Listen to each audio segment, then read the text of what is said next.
Yeah, this is Primetime Poulton. Keep it entertaining. You already knowin'. Outworking everybody and he don't ever quit. Talking about plenty comics like Graveyard Shift, Sea Dogs, Viking Wolf, U.S. Assassin. Doing just what he loves. This is his passion. Bring more value to your dollar. No, I'm not frontin'. That's how just a writer became a moral compass. This is Primetime Poulton. This is Primetime Poulton. Let's go.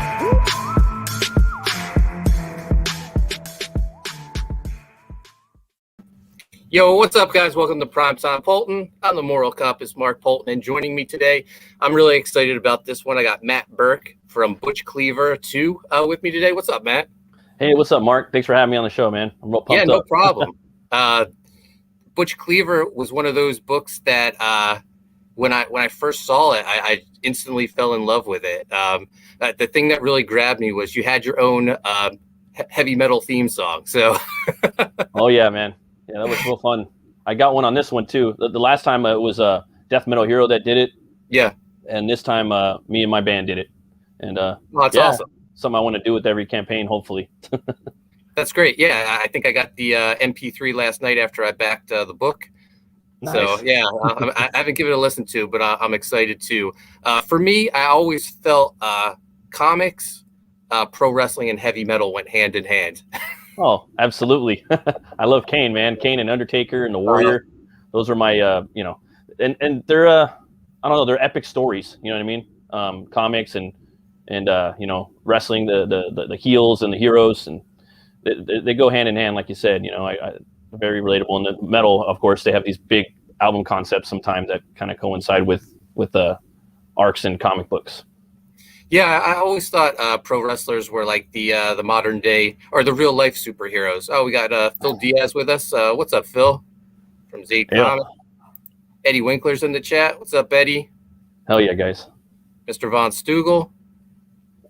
So we're going to get into your background on comics, but first I just want to remind people Viking Wolf is the campaign's still live. 18 more days before it ends.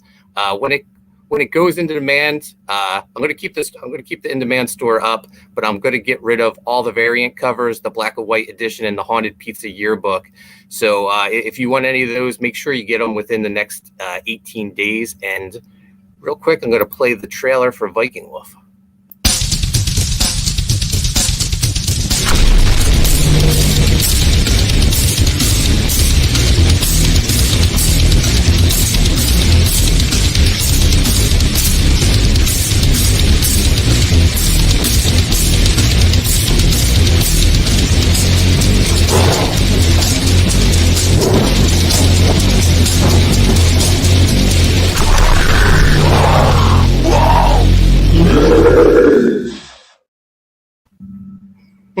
So there you go, guys. 18 more days for Viking Wolf. We got Amanda B in the chat, and she's just reminding everyone to get your copy of Viking Wolf.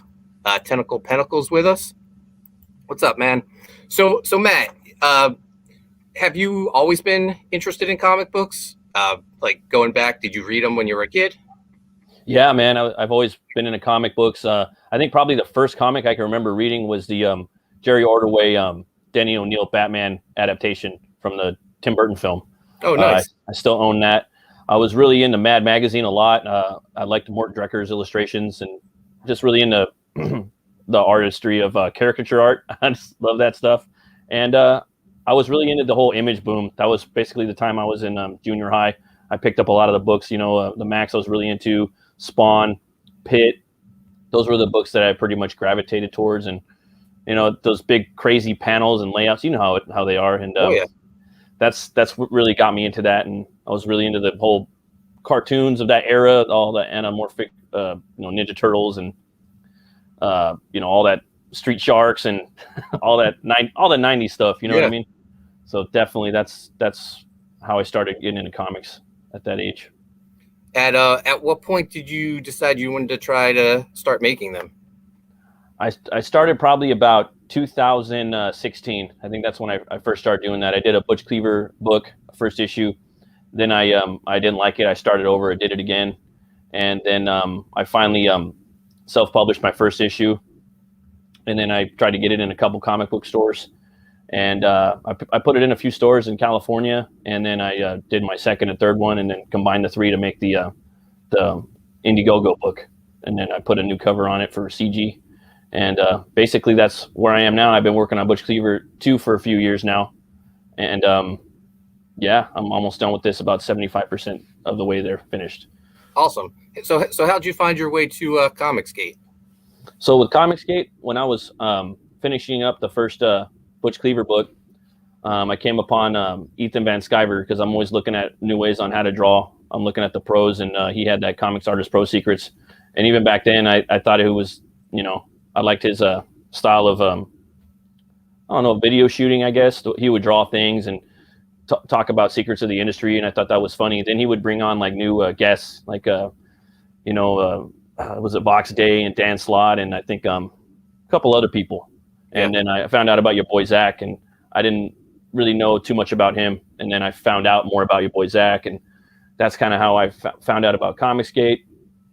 And then just the whole morals with and beliefs of what the whole movement was about, I shared. So that's when I started becoming Comicsgate, and released Butch Cleaver under that banner, and every book I make going forward. That's awesome. We got Oliver from 656 Comics in the chat. What's up, Oliver? What's up? Oliver's coloring some stuff for me right now. Awesome. Hopefully he's working on it while he's watching. So how have you found the Comicsgate community? For me, I've been in the industry 15 years. I've never seen anything like it. So supportive, so enthusiastic. That working in the mainstream industry, I've never seen, not just like the fans, but the pros are helping each other and pulling for each other. You don't get that in the mainstream. I think everyone's waiting to put that knife in your back so they can take your spot. Yeah, man. It feels like people are for here to just, to basically help each other out. That's what I've understand. Yeah. Obviously people are going to have some bad days, but yeah, man, like I'm just here to have fun, and people, I don't know, everyone in the community, they've just been really nice to me and blessed. And I always try to back the books because they're so cool. And to me, like, I feel that with Comicsgate, it's kind of like we did a full like revolution to the old pulp era. And that was when when we were reading, the Phantom and the Shadow and pre-radio. And now I kind of feel that Comicsgate we're there again. Like, I feel that the best entertainment are in our comic books at the moment, for me personally. So we're kind of starting over, I guess, like that. So you released Butch Cleaver under Comicsgate. How was the reaction for it? It was phenomenal. I couldn't believe that many people actually got into it and dug it, and it really inspired me to want to create more, to make more books. And it's always been a lifelong goal and dream to make comic books, and Comicsgate got me there. And it was cool to make my own book and self-publish it and get it in stores and stuff, but getting it to different readers around the world and being part of a network of people that share the similar ideals that you do, it's phenomenal. Yeah. Now you mentioned like early Image being influences. What were some of the other influences going into Butch Cleaver? I would assume a bit of a Western fan.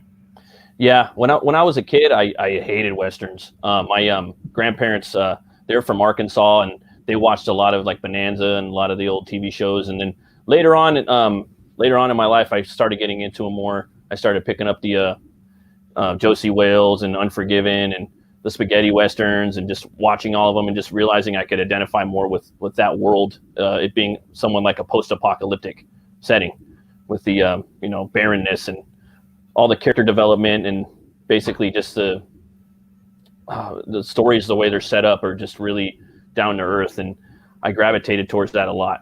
And that was a big influence on me. But also as a kid, I watched a lot of movies growing up that had a massive influence as far as the horror genre goes.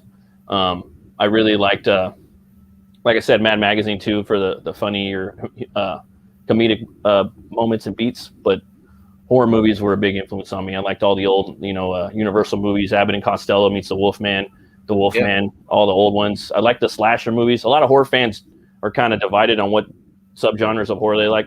I like them all because they kind of offer different beats. You know what I mean? Yeah, Yeah, and then Evil Dead I love the Evil Dead movies. That's like probably my favorite horror genre. It's like Ash versus Evil Dead is my favorite TV show of all time. Yeah. And so that alone, just the Evil Dead franchise, was a big influence on Butch Cleaver. I wanted to make something like that, but like in a gothic, kind of Victoriana Western setting. So when I first took notice of Butch Cleaver, I mentioned how the heavy metal song grabbed me. That's what made me back. But the first thing that grabbed my attention was Butch Cleaver's look. Are you familiar with a Marvel book from the 90s, Terror Inc.? I'm not, but the only time I've seen it was when I watched your show, and I was like, whoa, I gotta check that out. Yeah, just the trench coat, the hat, it reminded me of Butch Cleaver. So that's the first thing that grabbed my attention. It's a cool book. It's a cool like horror superhero book from the 90s. It's definitely worth checking out. That's definitely my time. So Butch Cleaver 2, do we go more into Butch's origin in this one? Yeah, basically it picks up right where the last book left off, and I kind of wanted to have like a way to organically go into his past within the story without it being too abrupt. So we do that. I was on the fence about when I wanted to dive into his origin. You can wait a long time with that. Sometimes it's good to kind of put it off, but I wanted people to humanize with him, because basically, without too many spoilers, after you read the first book, he's basically like a Jason or a Michael Myers, and you don't really learn the Jason or Michael Myers stories sometimes until the end, possibly. Right. And I wanted people to, like I said, kind of humanize with him a little bit, know why he is the way he is. So you're going to dive into his past a little bit for about half the book, and then the other half's going to kind of pick up as a sequel to the first book. We got Lord Crackhead in the chat. What's up, Lord Crackhead? Yo. Can I ask why a butcher? It's a unique choice. I mean, I've seen like firemen, other occupations, but a butcher's. This is the first time I think I've ever seen a comic book character with a butcher as the lead character. I don't know. There was just something I was really drawn to with the whole look of the blade in the hand, and I don't know, just the hat. I really wanted him to have like an arsenal of blades. I think blades kind of look cool and they're fun to draw. Yeah. And I hadn't seen anybody really do that. And then the bone idea with that, specifically of just having only bone powers that he could use, I haven't really seen anybody doing that too much. I mean, obviously there's the Spawn and the Ghost Rider references, but it's not the same. So I wanted to do that, and then the whole Western Victorian style dark fantasy-esque town, I hadn't really seen that either. So I kind of wanted to go that route. And to be honest, he kind of just crept up in my brain. I feel like he kind of just, I didn't really think of it. Like it just popped in my head sort of. And then the whole world, a lot of the characters just popped in my head too.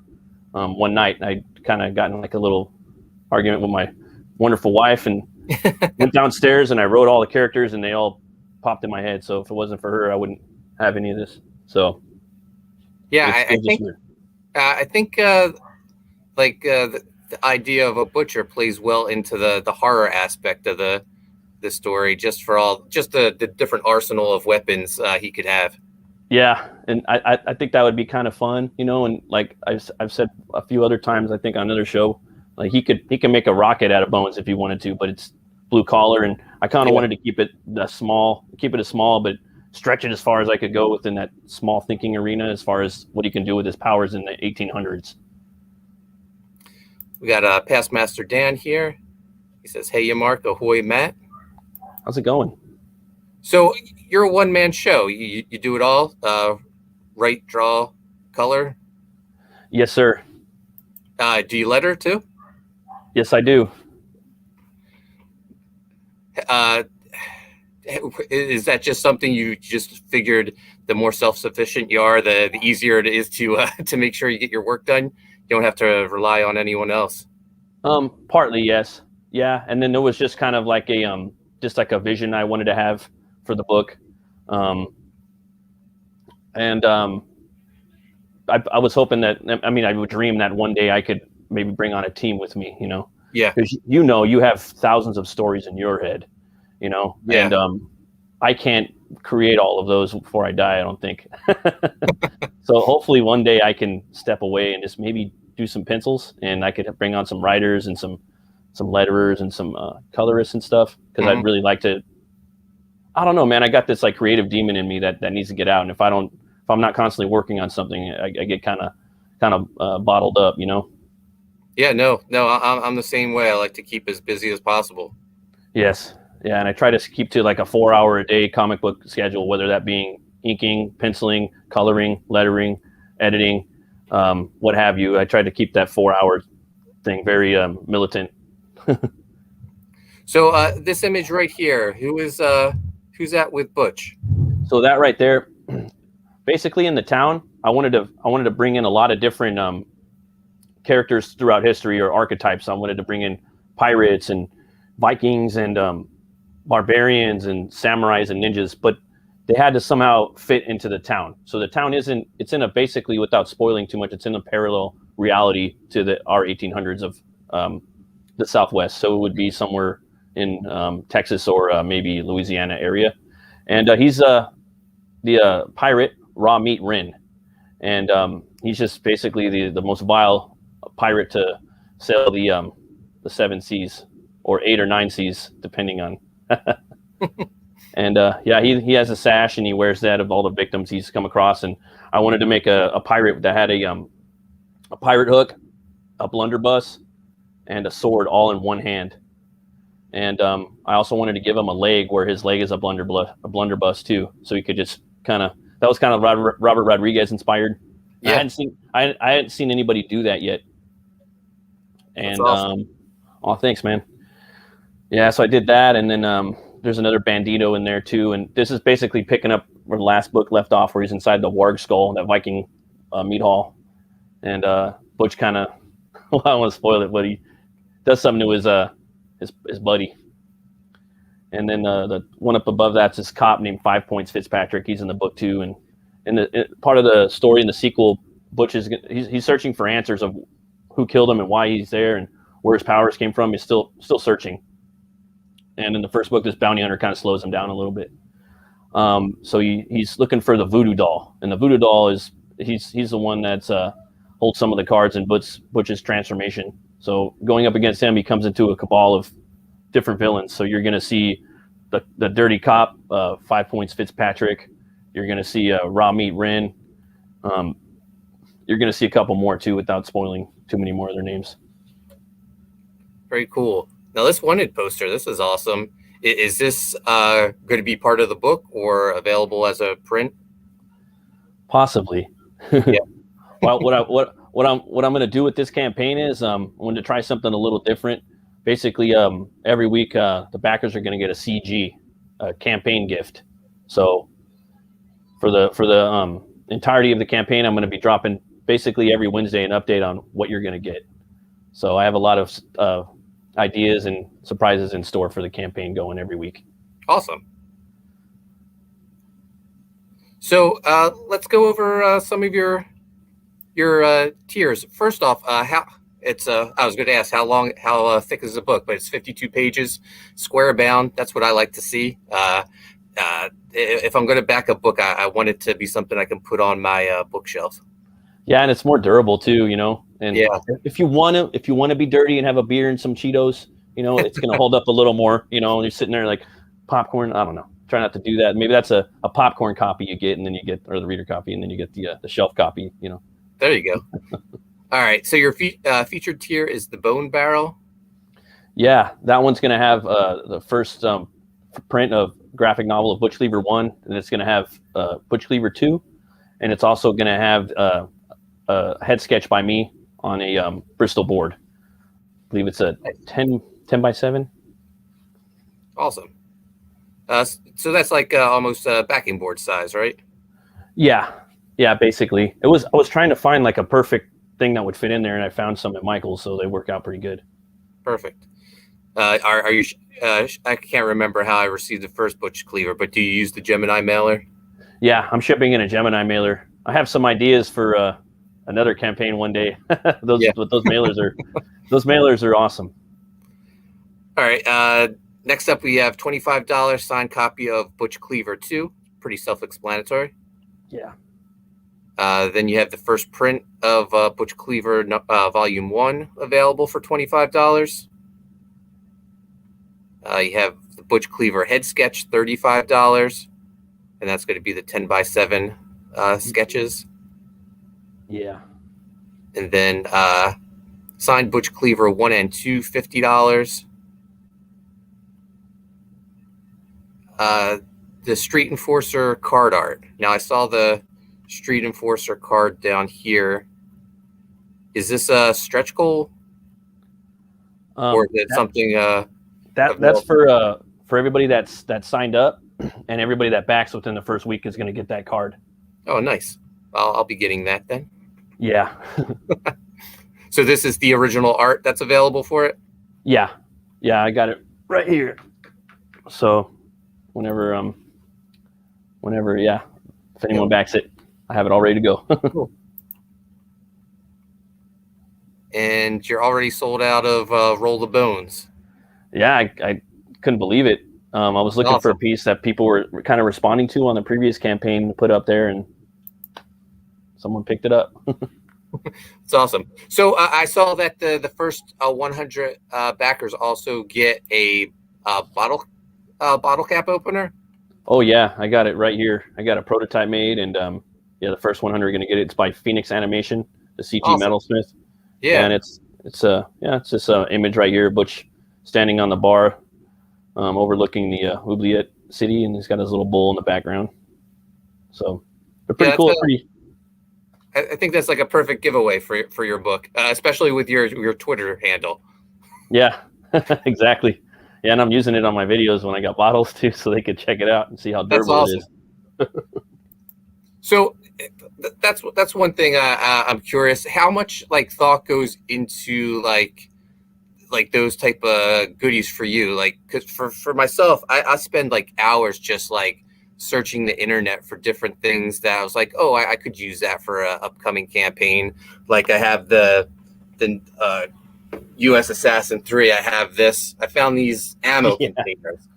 Sweet, and I was man. like, oh, these whole comic books. This is a perfect size. I can use that. So are you the same way? Do you scour the internet looking for things that you could possibly use one day? Absolutely. I spend countless hours yeah, I do the same thing. Yeah. Let's leave it at that. I'm even thinking about books, and I have an idea. I have another idea for another book even that I'm thinking about the format of the book. You know how we have our standard just printing format? Yeah. I have a whole idea of something I want to do that no one's ever done. So I'm always thinking of that. I'm thinking about what's relevant, what other people are doing, and what the fans are wanting. Fans love cards. I like cards too. So I'm always thinking about how I could do a new card, and when I'm designing a card, how am I going to put the character in the card? And there's always I want to make patches. That's one of my goals. One of my stretch goals is to make patches. So that'd be cool. I want to make a whole vast of just CG books I have patched up. Yeah, I've never been a big patch guy, but a lot of people in CG are. I've been getting asked a lot to do a Viking Wolf patch. For me personally, if I did a Viking Wolf patch, I would love to do one of those big ones that go on the back of a denim jacket. Yeah, that'd be sweet, dude. Yeah, back in the late 80s and stuff with all the hair metal bands. That's what it is, man. That's exactly what I want. I've never been I've been in bands and stuff, but I've never rocked the patches. You know what I mean? It's just not my style. But I want one now. I want to get a Levi vest, with the sleeves cut off, and I want to sew them all on there, and I'll do that. Phil Diaz says Matt does great CG reviews on his channel. Well, thank you. Mr. Von Stugel says George can't get enough patches.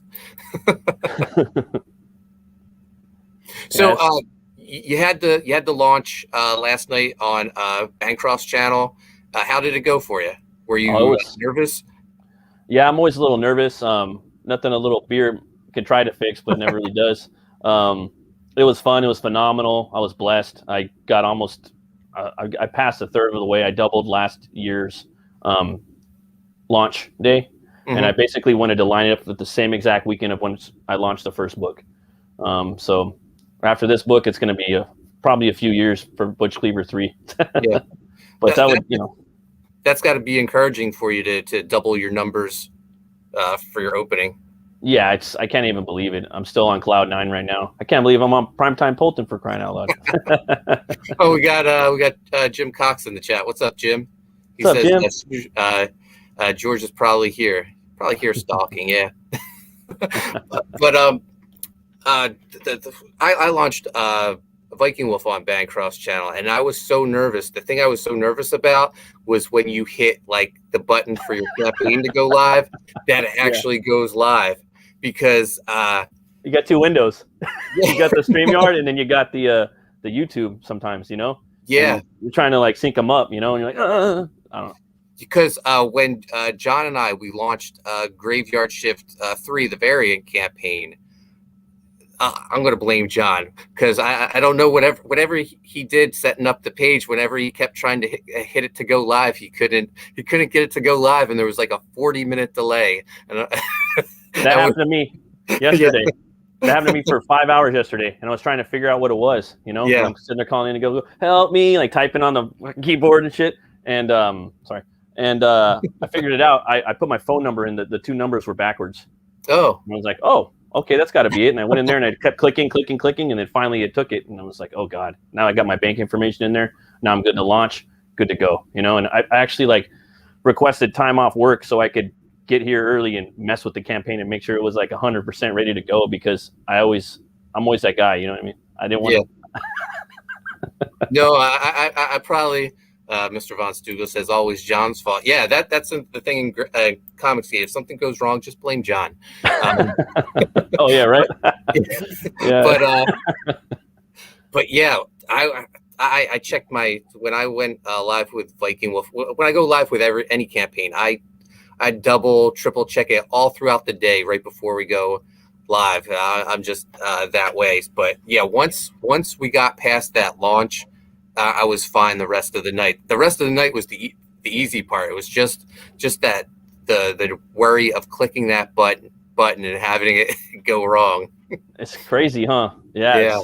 I was stressing too, man. And then you got the whole like the few months or month or whatnot of the days of how long the campaign goes, you know, and you're sitting there OCD'd out, like rolling over in bed, checking your phone, seeing how it's doing and who's backing, and if there's any questions and all that good stuff. So I see the campaign's 30 days. Are you going to do a 30 and 30? Yes, absolutely.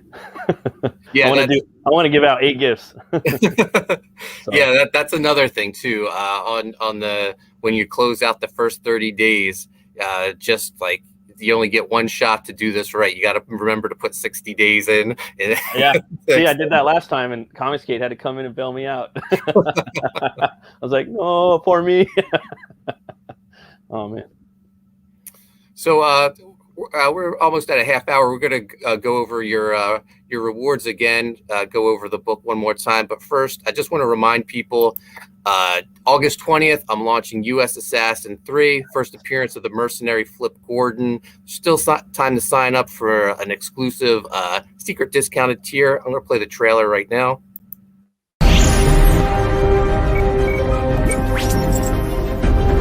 I'm the mercenary Flip Gordon.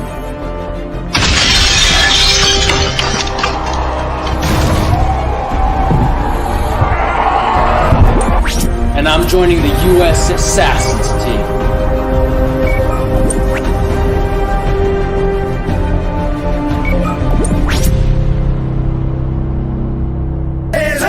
Yeah, this is U.S. Assassin. They bout the action, ready to make it happen. Yeah, this is the elite government task force. Whole team is official. What more could you ask for? Yeah, this is U.S. Assassin. You don't want drama. If they pull up, they blasting. Monsters of the graveyard shift. You ain't never seen a squad quite like this. We got Bazooka Dog, and he don't cut no slack. A dog with a giant bazooka on his back. Slither is a reptilian, alien. 3 snakes for a tongue. You don't wanna mess with him. Sensei Steel, who is so mysterious, martial artist and trainer, swift with the kicks. Zero Face is a bad guy turned good. The mercenary is a beast, get it understood. Takeout is a fast shooter, fast draw. Kirby is the Lone Ranger, but she hits hard. Lieutenant Rafe, second in command, yes indeed. Who's the brains of the team? A super ninja at the lead. Yeah, hey, this is U.S. Assassin. Yeah, this is US Assassin. Let's go. And that's US Assassin 3, our crossover with Graveyard Shift. We're launching August 20th at 5 p.m. Eastern. Mike McMahon, hopefully, fingers crossed, he'll be here in New Jersey with me when we launch. And then after the launch, we're going to go to Philadelphia and watch the mercenary Flip Gordon wrestle for the world title of Ring of Honor. Nice. So it's going to be a big night. That's a triple crossover. You're crossing over with the Graveyard. You're crossing over with wrestling. Yeah. Damn, that's sweet, man. I'm gonna be there. Jim Cox says, "Who did the rap? John Malin." Yeah, John Malin would be the last person to do the rap. The rapper is a guy by the name of Kibo. No, not Dan Faraghi. He wasn't the rapper on this. His name's Kibo. He does the Primetime Poulton rap at the beginning of my show, and I discovered him on Fiverr. Nice. All right, so let's go through Butch Cleaver one more time. Is there anything that we haven't covered that you would like people to know about the campaign? No, I think we covered it. About the 8-week gifts, and I will say that on the art piece I have, that's for the original art, that does have shipping included in it worldwide. Nice. I think that's the only thing else that I can think of, and just that if you like horror movies, you like westerns, you like gore, you like action, you like metal. This book might be for you, and it's an indie book, and that's where it came from, and it's Comicsgate, and everyone that backed, you're awesome, and everyone that supported, you're awesome, and that's basically all I got to say. We haven't played the video yet. Let's give that a play. Actually, let me pull it down first. I don't think I hit share audio, so.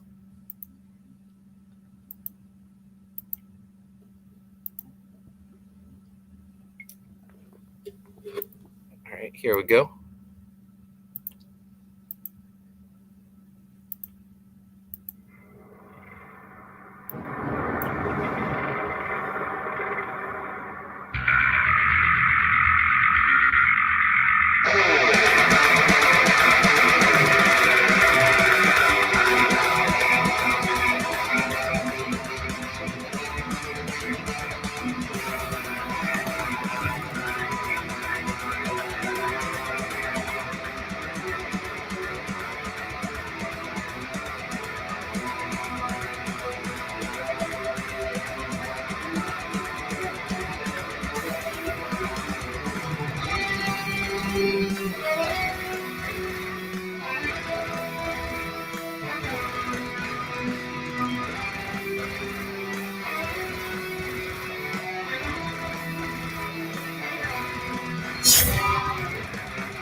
That's a great video, man.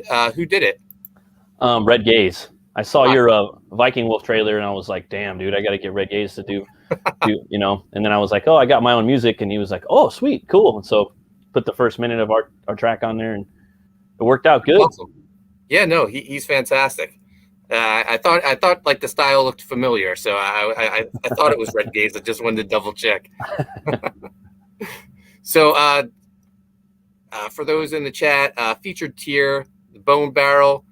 You'll get volume 1, volume 2, and a 10x7 sketch from Matt. At $25, he has book 2, or he still has the first printing of book 1 available, and all of these come signed, correct? Yes, sir. With a metal Sharpie. Awesome. It's $35, the Butch Cleaver head sketch. For $50, you get signed Butch Cleaver 1 and 2.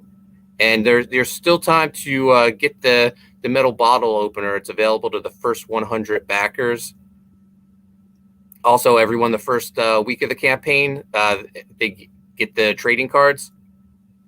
Correct? Yeah, you get the top one, and then no matter what, everybody gets the Butch and Tor one. Awesome. And then $300 Street Enforcer card art, and you mentioned shipping is included with that? Yeah. And this is the Street Enforcer artwork right here. So definitely there's If you haven't checked out Butch Cleaver yet, I highly recommend getting volume 1 and 2. Get the feature tier too, and get the original sketch with it. But the first volume was a fun book. It's one of my favorite CG books so far. It just hits all the sweet spots for me. Horror, metal, awesome design character. I really like him. I love the whole he creates the weapons from bone. Just awesome. Thanks, man. So Matt, Phil said you do CG reviews on your channel. Is that strictly what your channel's for? Do you do other things? I do. I review metal, movies, and brewskis, and then I do comic books too. I just haven't been finding really any books like comics that I really like to talk about. I'm not gonna lie. I usually just talk about stuff that I like. So if I'm gonna review it, there's a pretty good chance I'm gonna like it.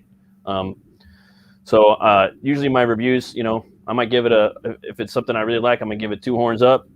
And if it's something that's like, I'll give it 1 horn or a fist or something, But I usually like to talk about stuff that I like. So I'm really passionate about but that's me. Everybody's got their own style, and I love their own styles. But that's how I do my book reviews. Yeah, no, I'm sort of the same way. If I don't like it, I rather not even talk about it. Yeah, it's kind of like for me, I could be kind of putting my energy somewhere else personally. And then for metal, I'm always trying to look for new CDs to try to listen to and talk about a little bit. And then usually with the metal and the movie reviews, I try to do a quick doodle for 10 seconds, because I think everybody should be doodling, And I seen you're an artist too, man. I didn't know you were such a good artist. Thank you. I backed Sean's pre-campaign book, or his ash can. Yeah, his ash can. I was like, dang, yeah, you're a really good artist, bro. I'm surprised you're not drawing some books too. Oh, thank you. I draw a lot of children's books. Just like doing interior artwork, I think just takes up too much time for me, and I think about all the books I could be writing instead. I understand that. Yeah. But Matt, where can people find you at? Your name of your YouTube channel is? My YouTube channel is Metal Movies and Brewskis, and then you could find me on Twitter at Runecutter Comic. Awesome. So everyone in the chat, appreciate you joining us today. Go check out Butch Cleaver, back it. If you didn't get the first volume, definitely pick it up. It's a great read. Awesome character. Highly recommend it.